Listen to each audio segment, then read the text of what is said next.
सत्ता में आज पहले योगी सरकार के उस बुलडोजर की बात करेंगे जो अयोध्या में एक रेप के आरोपी एसपी के नेता के खिलाफ चला है। इस एक्शन पर कैसे सियासी चिंगारियां निकल रही, इस पर आज हमने राजनीति की एक कुंजी तैयार की है और उस कुंजी में डीएनए वाला विवाद किया। फिर उस हल्दी की खबर होगी जो आपको बहुत अनहेल्दी कर सकती है। इसे देखने के बाद आप उस हल्दी को जरूर चेक करिएगा जो आपके किचन में रखी है। आज सत्ता में आपको असली और नकली हल्दी को पहचानने वाला एक लाइव डेमो भी दिखने वाला है। उसके बाद सत्ता में जो खबर आएगी उसमें राष्ट्र प्रेम और गर्व करने वाले पोषक तत्व बहुत ज्यादा हैं। नासा ने अपने अंतरिक्ष मिशन के लिए भारत के 2 ग्रुप कैप्टन चुने हैं। इसीलिए आज हमने इस पर आप सभी न्यूज मित्रों के लिए एक स्पाइस गाइड बनाई। आज महाराष्ट्र से सियासी शब्दकोश में एक नए शब्द की एंट्री हुई है और यह है सत्ता जिहाद।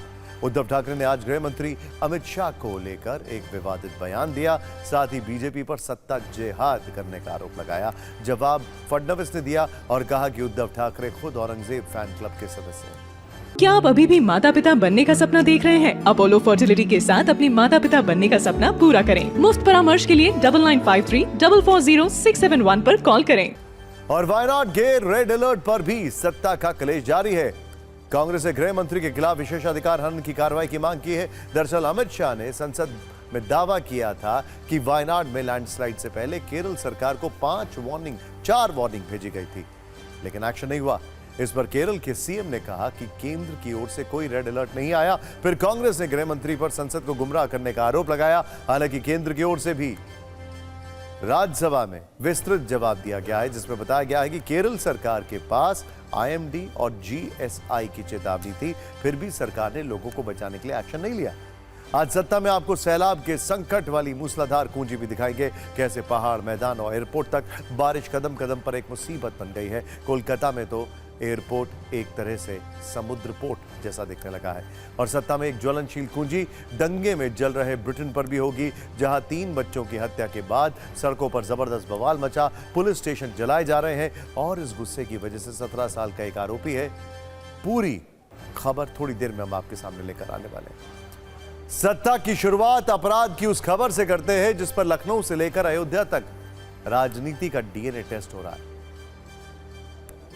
करीब 2 महीने पुराने रेप के मामले में देर से जागी अयोध्या पुलिस और यूपी सरकार के बुलडोजर वाले एक्शन के बाद अब हर कोई अपराध से सोशल डिस्टेंसिंग कर रहा है। अपराधी से सोशल डिस्टेंसिंग कर रहा है, कड़ी से कड़ी सजा की मांग दोहरा रहा है।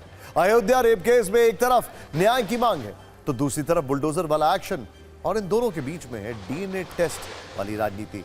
इन्हीं तीनों के इर्द गिर्द हमने सत्ता की एक विस्तृत कुंजी तैयार की है, जिसमें आप समझ पाएंगे कि पहले एफआईआर तक दर्ज करने से दूरी बनाने वाली पुलिस अब प्रशासन का बुलडोजर दिखाकर त्वरित न्याय वाली ताली बटोरना चाहती है। पहले आपको जल्दी से बता देते हैं कि यह पूरा मामला क्या है। दरअसल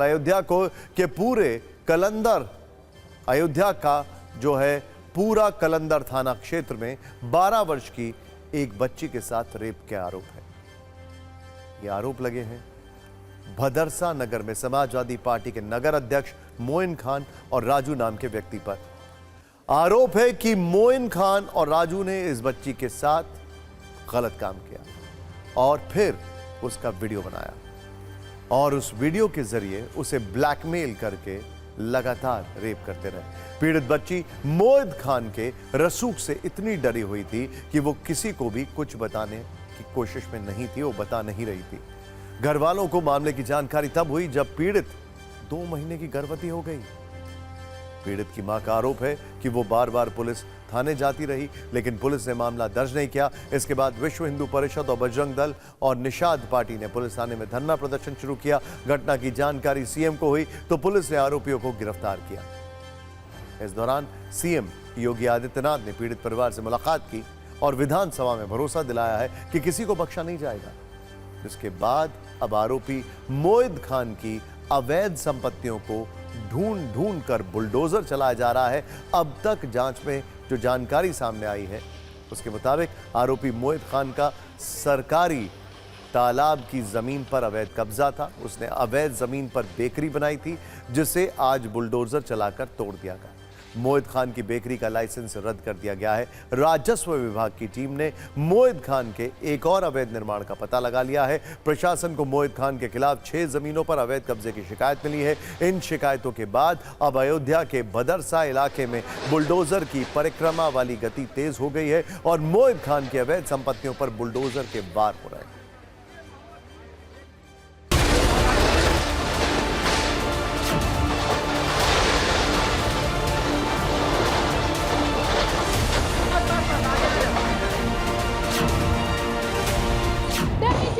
से मासूम बच्ची के साथ रेप की वारदात को अंजाम दिया गया था और उसके बाद आज ये देखिए बाबा का जो बुलडोजर है वो यहाँ पहुंचा है। जो आरोपी थे सपा के नेता मोइन खान, उनके आवास पर बुलडोजर पहुंचा है और उनके आवास को ध्वस्त करने की जो कार्रवाई है वो चलाई जा रही है। पूरा जो आवास है यहाँ पर आप देख पा रहे होंगे, वो पूरा आवास जो है वो बुलडोजर के माध्यम से पूरी तरीके से ध्वस्त कर दिया गया है। 2 बुलडोजर यहाँ पर मंगवाए गए हैं और लगातार ये जो बुलडोजर की कार्रवाई है ये यहाँ पर चल रही है।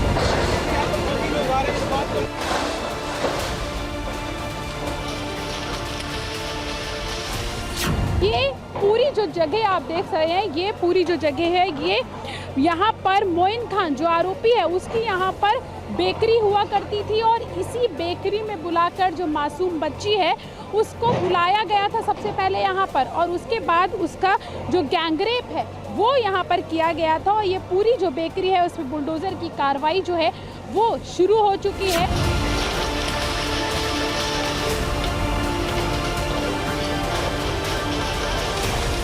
आप मेरे पीछे जो देख पा रहे हैं ये एक शॉपिंग कॉम्प्लेक्स है जो मोइन खान का ही बताया जा रहा है और इसकी भी जो पैमाइश है वो पूरी कर ली गई है और इस पर भी आने वाले समय में बुलडोजर की जो कार्रवाई है वो की जाएगी।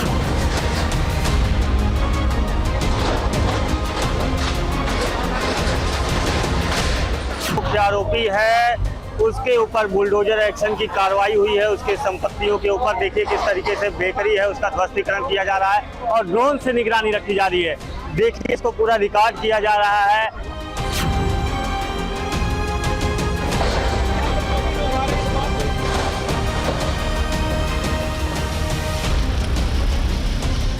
कुछ अन्य गरीब व्यक्तियों ने, दलित व्यक्तियों ने शिकायत किया है कि उनकी ज़मीनों पर भी इनके द्वारा अतिक्रमण किया गया है। उसकी भी हमारी राजस्व टीम लगातार जांच कर रही है, तो उस पर भी हम नियम संगत कार्रवाई करते हुए उन लोगों की ज़मीन हम कानूनी कार्रवाई पूरी करते हुए वापस दिलवाएंगे।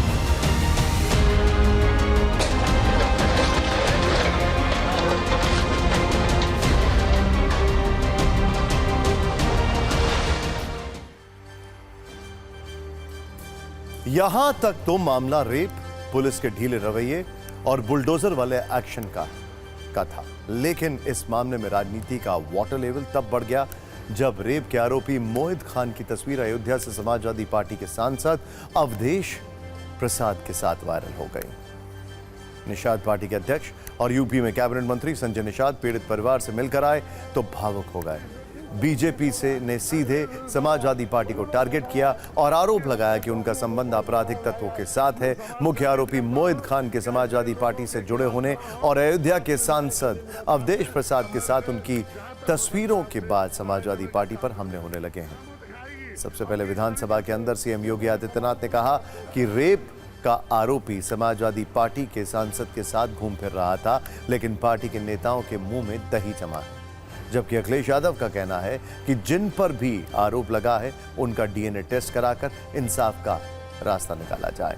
योगी आदित्यनाथ इतने पर नहीं रुके, उन्होंने यह भी आरोप लगाया कि समाजवादी पार्टी ने आरोपी के खिलाफ कोई कार्रवाई नहीं की है। ऐसे अपराधियों को गोली नहीं मारी जाएगी तो क्या उन्हें माला पहनाई जाएगी?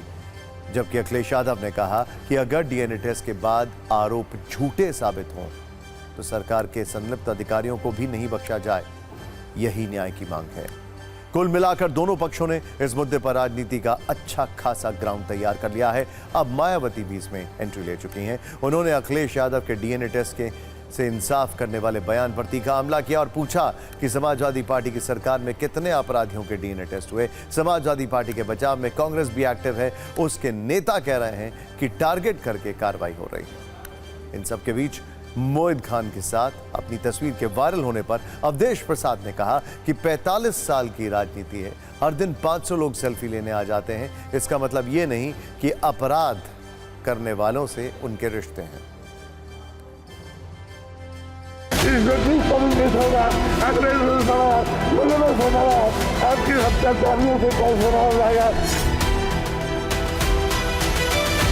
यादव जी की जुबान नहीं खुलेगी, अवधेश प्रसाद जी सांसद की जुबान नहीं खुलेगी, राहुल गांधी जी की जुबान नहीं खुलेगी, क्योंकि उसका नाम है मोहित खान।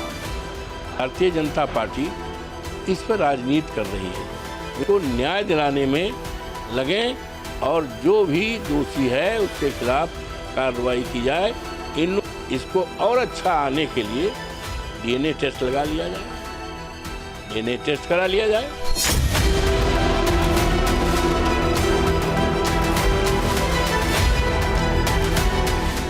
ये समाजवादी पार्टी का चरित्र है और समाजवादी पार्टी हमेशा इन तत्वों के साथ खड़ी रही है।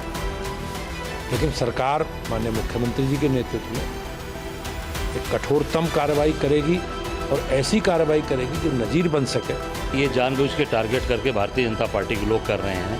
समाजवादी पार्टी का कोई कार्यकर्ता अगर किसी भी उसमें शामिल है उसको बुलडोजर चला रहे हैं। मैं कहता हूँ कानून व्यवस्था है, आप करिए, पर केवल टारगेट करके मत करिए। पीडीए का नारा देने वाले और अयोध्या में जीत का पीठ थपथपाने वाले, लगता है कि इन अपराधियों के सहारे उनकी जीत हुई है। अपराधियों को बचाने के लिए आज सपा और कांग्रेस जो पीडीए का नारा देने वाली है उनका मुंह नहीं खुल रहा है। अपराधी को बचा रहे हैं, न पार्टी से निकाल रहे हैं, न समाजवादी पार्टी किसी को भी बचाने का प्रयास नहीं करती है। एक बहन के साथ, एक बेटी के साथ अगर नाइंसाफ़ी हुई है तो जिस तरीके के कानून में प्रावधान है उस हिसाब से सख्त कार्रवाई होनी चाहिए। इन सब के बीच अयोध्या गैंगरेप केस में राज्य सरकार की तरफ से पीड़ित को 5 लाख रुपए की आर्थिक सहायता दी गई।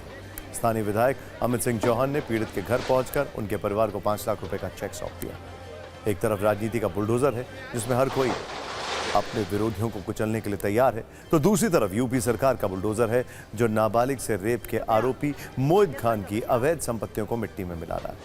लेकिन सवाल इन दोनों से अलग है। सवाल यह है कि क्या हर मामले में न्याय के लिए सीएम से मिलना पड़ेगा? फिर जब मुद्दा विधानसभा में उठेगा तब न्याय मिलेगा?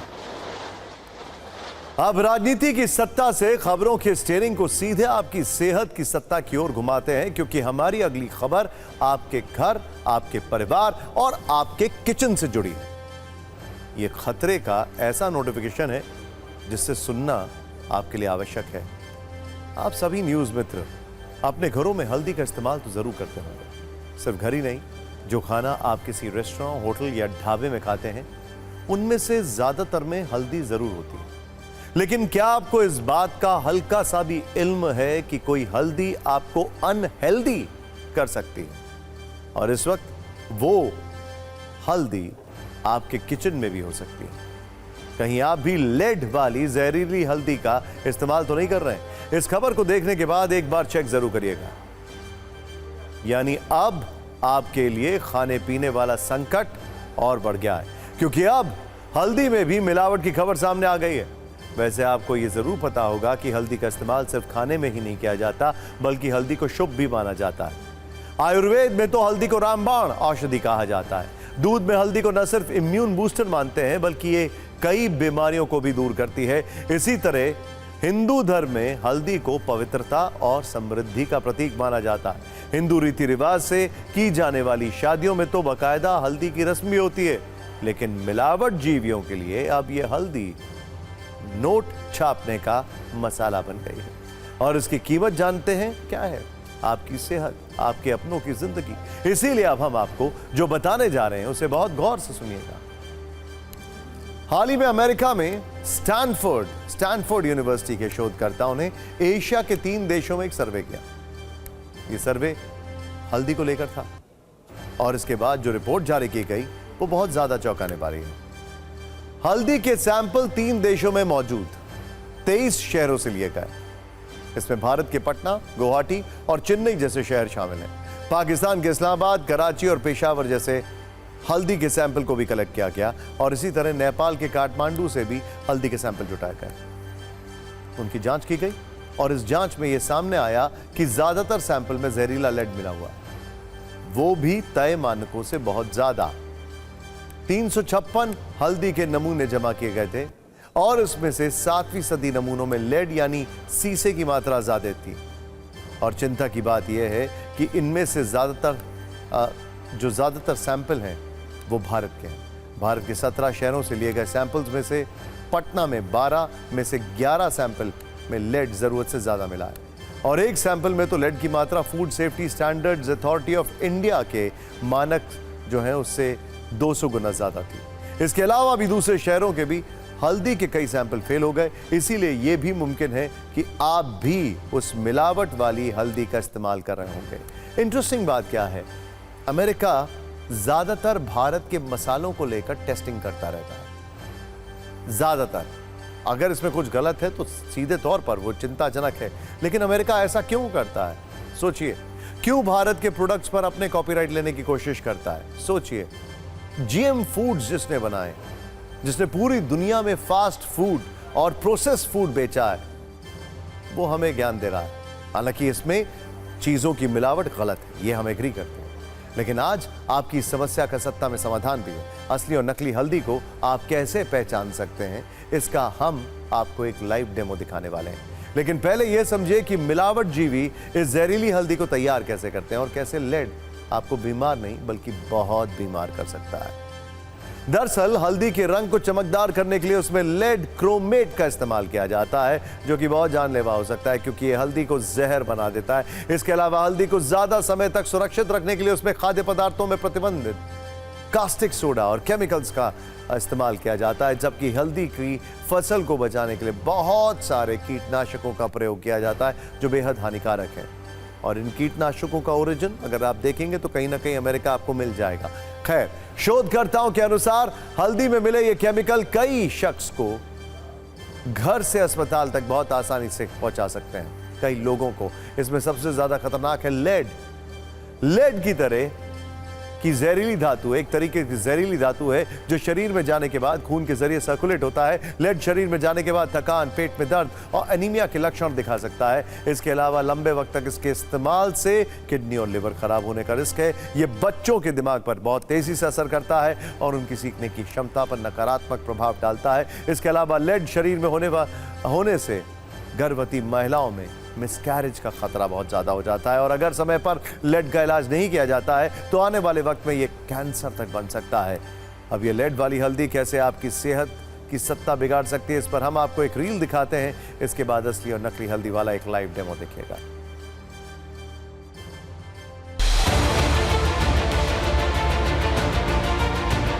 हल्दी को जब हम खाएंगे और नित्य उसमें एडल्ट्रेशन होगा तो वो लेड जो है शरीर में जाके सबसे ज़्यादा पहले प्रभावित करता है नर्वस सिस्टम को, ब्रेन में जाता है। ब्रेन में ये सबसे पहले डिमेंशिया पैदा करता है, तो इसकी वजह से ब्रेन स्लगिश हो जाता है।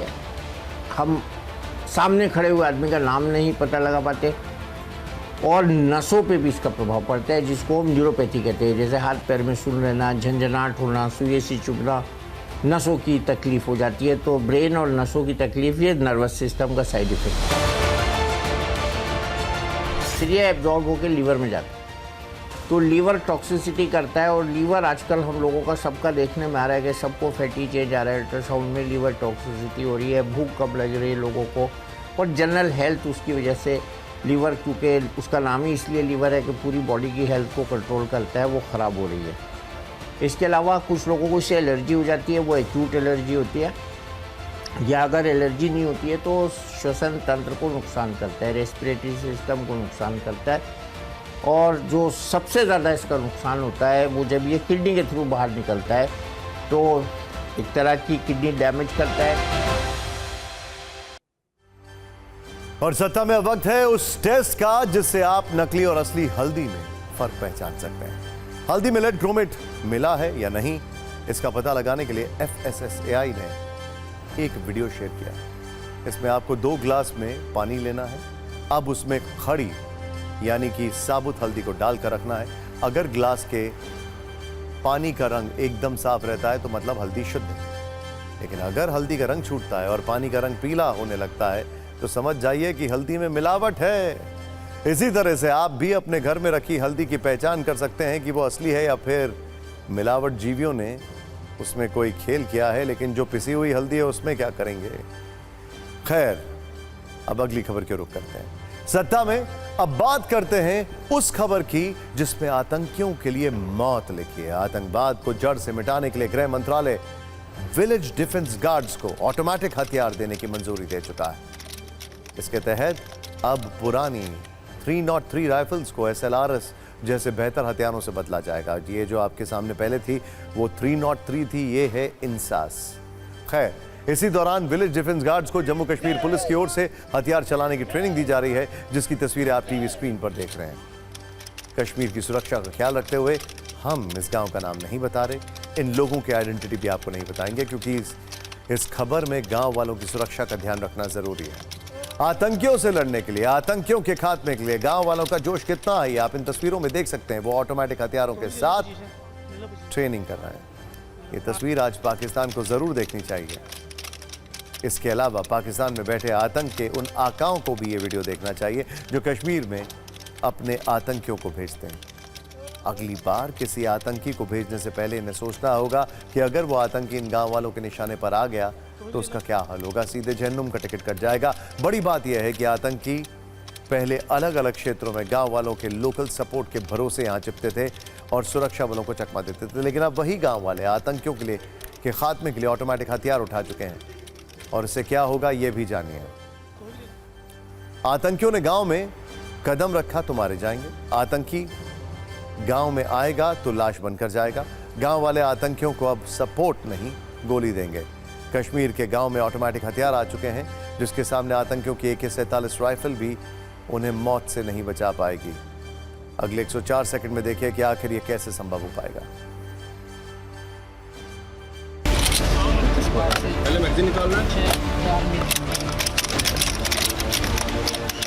जम्मू कश्मीर में सुरक्षा बलों का आतंक के खिलाफ महा ऑपरेशन इस वक्त अलग अलग जिलों में चल रहा है।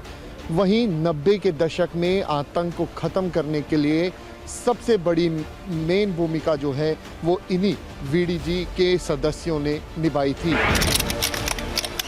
ये जो राइफल जो आप टीवी स्क्रीन पे देख रहे हैं, ये SLR राइफल है। ये एक ऑटोमेटिक राइफल है और सरकार की तरफ से हाल ही में ही फैसला लिया गया है कि जल्द ही इन VDGs को ऑटोमेटिक राइफल जो है वो दी जाएगी। तस्वीरों में आप देखिए कि किस तरीके से इन लोगों को यहाँ पर सुरक्षा बलों की तरफ से, पुलिस की तरफ से समझाया जा रहा है, बताया जा रहा है कि ये SLR राइफल किस तरीके से काम करती है। आपको ट्रेनिंग दी गई है इसकी? हाँ जी सर, दी गई है ट्रेनिंग। किसकी? BDC की, ये SLR की ट्रेनिंग दी गई है। हम चाहते हैं कि कोई दूसरा हथियार दिया जाए हमें, जैसे इंसास होगी, SLR होगी। अभी ट्रेनिंग करके है SLR? सर जी करके है SLR दे रहे हैं सर, उन्हें SLR हमको दे रहे हैं, शुरू कर रहे हैं, तो इसलिए हमने ट्रेनिंग भी की है उसकी, आज बहुत खुशी है। पहले मैगजीन निकालना है। किस तरीके की ये ट्रेनिंग रही है आपकी जो हाल ही में की आपने? बहुत बढ़िया रही सर, बहुत अच्छी तरह से सिखलाई दी हमको और फायर सिखलाई भी दी है, ट्रेनिंग भी दी है और फायर भी उन्होंने सर करवाया है। भारत माता की जय, भारत माता की जय। सत्ता में अब बात करते हैं उन गगन यात्रियों की जिनसे भारत के 140 करोड़ लोगों की उम्मीदें जुड़ी हैं। आज से करीब 5 महीने पहले प्रधानमंत्री मोदी ने केरल के तिरुवनंतपुरम में 4 गगन यात्रियों से देश का परिचय करवाया था। यह भी कहा था कि ये 4 नाम या 4 इंसान नहीं, ये 4 शक्तियां हैं। ये गगन यात्री 140 करोड़ भारतीयों की आकांक्षाओं को अंतरिक्ष तक ले जाएंगे। इन 4 यात्रियों में से 2 गगनवीरों को भारत अमेरिका मिशन के लिए चुना गया है। एक का नाम है ग्रुप कैप्टन शुभांशु शुक्ला, जो मुख्य अंतरिक्ष यात्री होंगे, और दूसरे का नाम है ग्रुप कैप्टन प्रशांत नायर। इसरो की ओर से यह बताया गया है कि 4 में से एक गगन यात्री कैप्टन शुभांशु शुक्ला को भारत ने इंडो US स्पेस मिशन के लिए अपना प्राइम एस्ट्रोनॉट चुना है।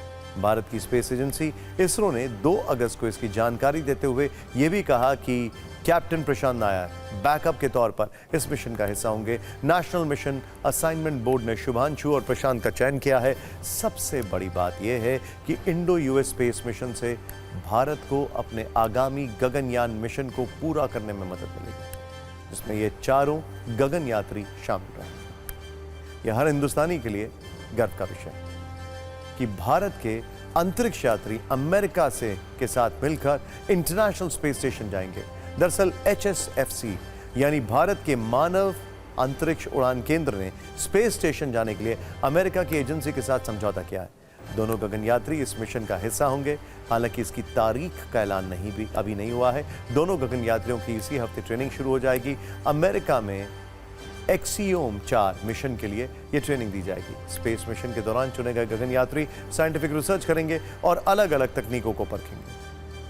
ग्रुप कैप्टन शुभांशु शुक्ला से आपका पूरा परिचय करवाते हैं। 38 वर्ष के शुभांशु सुखोई और मिग जैसे फाइटर प्लेन उड़ा चुके हैं। वो एक फाइटर पायलट है और कॉम्बैट लीडर। उनके पास 2000 घंटे से ज्यादा का उड़ान का अनुभव है। उन्होंने अब तक Sukhoi 30 MKI, MiG-21, MiG-29, Jaguar, Hawk, Dornier और AN-32 जैसे विमानों को उड़ाया। शुभांशु का जन्म 10 अक्टूबर 1985 को उत्तर प्रदेश के लखनऊ में हुआ था। शुभांशु एनडीए के पूर्व छात्र भी हैं। उन्हें 17 जून 2006 को भारतीय वायुसेना में कमीशन किया गया था। दूसरा नाम है कैप्टन प्रशांत बालकृष्ण नायर। 4 गगन यात्रियों में से ये सबसे सीनियर है। उम्र 47 साल है। प्रशांत भी एनडीए के छात्र रह चुके हैं। उन्हें एयरफोर्स एकेडमी में स्वॉर्ड ऑफ ऑनर भी मिला था। प्रशांत का जन्म 26 अगस्त 1976 को केरल के तिरुविजियाड में हुआ था।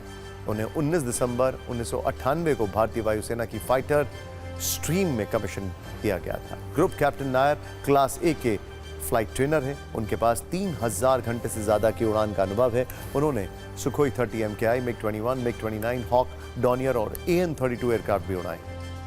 चुनौतियां चाहे कितनी भी हो, मुश्किलें चाहे कितनी भी बड़ी क्यों ना हो, हिंदुस्तान हर क्षेत्र में तरक्की के झंडे गाड़ रहा है। हर फ्रंट पर भारत मजबूती के साथ दूसरे देशों को टक्कर दे रहा है। दुनिया के सभी देशों की अगली लड़ाई अंतरिक्ष में ताकत दिखाने की है। लिहाजा इस क्षेत्र में भी हिंदुस्तान के वैज्ञानिक किसी से पीछे नहीं है।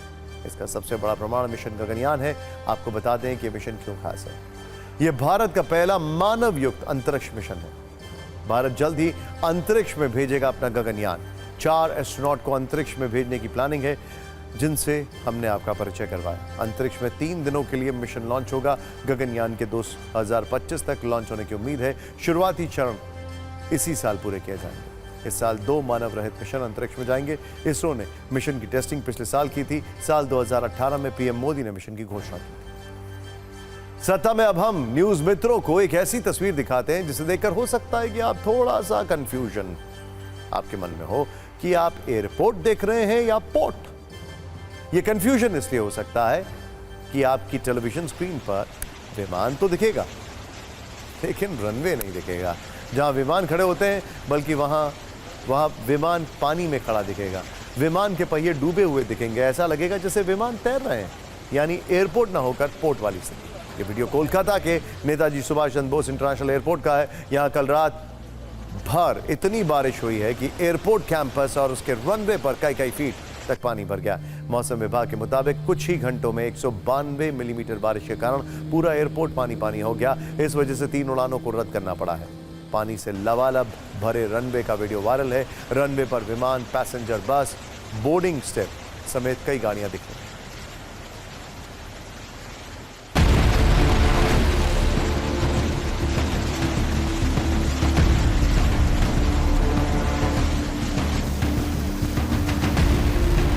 इस वक्त मैं कोलकाता नेताजी सुभाष चंद्र बोस एयरपोर्ट के सामने खड़ा हूं और आप देख सकते हैं मेरे सामने उसका साइन बोर्ड है। लेकिन हालत देखिए, हालत इसके कारण ऐसा है क्योंकि ये निचला एरिया है, ये नीचा एरिया है और सामने मेट्रो की काम चल रहा है। ये जो फ्लाईओवर है उसका बाद ये जगह एक पूरा पॉकेट जैसा बन चुका है। और आप देख सकते हैं जितने भी गाड़ी यहाँ पे आ रहे हैं सारे एयरपोर्ट्स के लिए आ रहे हैं। और आप यहाँ पे देख सकते हैं कि वो गाड़ी किस कदर यहाँ पे पानी को हटा के सामने जा रहे हैं।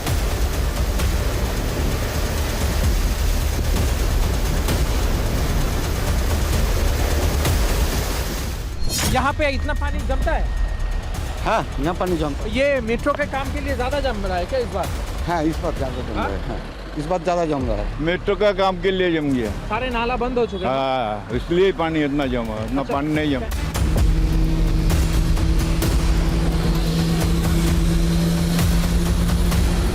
आप यहाँ पे देखिए, यहाँ पे एक पंप भी चल रहा है। मैं आपको कैमरामैन को आने के लिए कहूँगा। यहाँ पे देखिए, यहाँ पे एक पंप भी चल रहा है और ये पंप से ये पानी को बाहर छोड़ा जा रहा है ताकि ये जो जगह है यहाँ पे पानी कम हो जाए। कोलकाता एयरपोर्ट की तस्वीर कल रात की है, जबकि 1 अगस्त की रात जयपुर इंटरनेशनल एयरपोर्ट से भी कुछ ऐसी तस्वीरें थी। एयरपोर्ट टर्मिनल के बाहर 2-2 फीट पानी भर गया था, गाड़ियां बंद पड़ गई थी। ऐसा लग रहा था जैसे पानी में गाड़ी चलाने की प्रतियोगिता हो रही हो। इस बीच कैबिन क्रू मेंबर की एक तस्वीर वायरल हो रही है, जिसमें पानी से बचने के लिए वो लगेज ट्रॉली पर खड़े होकर टर्मिनल के अंदर जाने की कोशिश कर रहा है। दूसरा व्यक्ति ट्रॉली को धीरे धीरे धकेल कर आगे लेकर जा रहा है। पायलट की ट्रॉली वाली ये एंट्री काफी वायरल है। एयरपोर्ट के पोर्ट बनने की तस्वीरों के बाद अब पानी से भरे रेलवे ट्रैक पर तेजी से गुजरती हुई मालगाड़ी की तस्वीरें देखिए। इस वीडियो में आप देख सकते हैं कि ट्रेन की पटरियों पर पानी का सैलाब है। रेलवे ट्रैक पर भरे पानी के बीच मालगाड़ी चला रहा लोको पायलट तेजी से स्टेशन क्रॉस करता है। ट्रेन को हरी झंडी दिखाने वाला स्टेशन स्टाफ का कर्मचारी भी पानी की लहरों में अपनी ड्यूटी निभाता नजर आ रहा है। इसके अलावा वहां खड़े लोग ट्रेन के गुजरने का ये वीडियो अपने कैमरे पर रिकॉर्ड कर रहे हैं। सत्ता में अब बात करते हैं ब्रिटेन की, जहां ऐसा लग रहा है जैसे दंगों की एक के बाद एक पूरी सीरीज रिलीज होती है। ब्रिटेन के सन्डरलैंड में हुए दंगे की तस्वीरें पूरी दुनिया में वायरल हो रही हैं। वहां उपद्रवियों ने पुलिस स्टेशन में ही आग लगा दी। इससे इस भीड़ की हिम्मत का अंदाजा आप लगा सकते हैं। सोचिए, जो भीड़ पुलिस स्टेशन पर हमला करती है, जो पुलिस स्टेशन में आग लगाती है, उसमें कानून का कितना खौफ होगा और वहां हालात कितने खराब होंगे। देखिए, बीच सड़क पर कैसे कई गाड़ियां फूंक दी गई। पिछले कुछ दिनों से ब्रिटेन के अलग अलग शहरों से इस तरह की तस्वीरें बार बार सामने आ रही हैं। सन्डरलैंड में हिंसक संग्राम का मामला एक हत्याकांड से जुड़ा है। बताया जा रहा है कि एक लड़के ने डांस क्लास में घुसकर 3 लड़कियों की चाकू घोंपकर हत्या कर दी थी, जिसके विरोध में हिंसा भड़क गई। वो भी इस कदर कि टारगेट पर पुलिस आ गई। आक्रोश से भरी ये तस्वीरें आपके सामने हैं।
आज से 5 दिन पहले 29 जुलाई को उत्तर पश्चिम इंग्लैंड के साउथपोर्ट में 3 लड़कियों की हत्या हुई थी। उसके बाद से लगातार इंग्लैंड के शहर सुलग रहे हैं।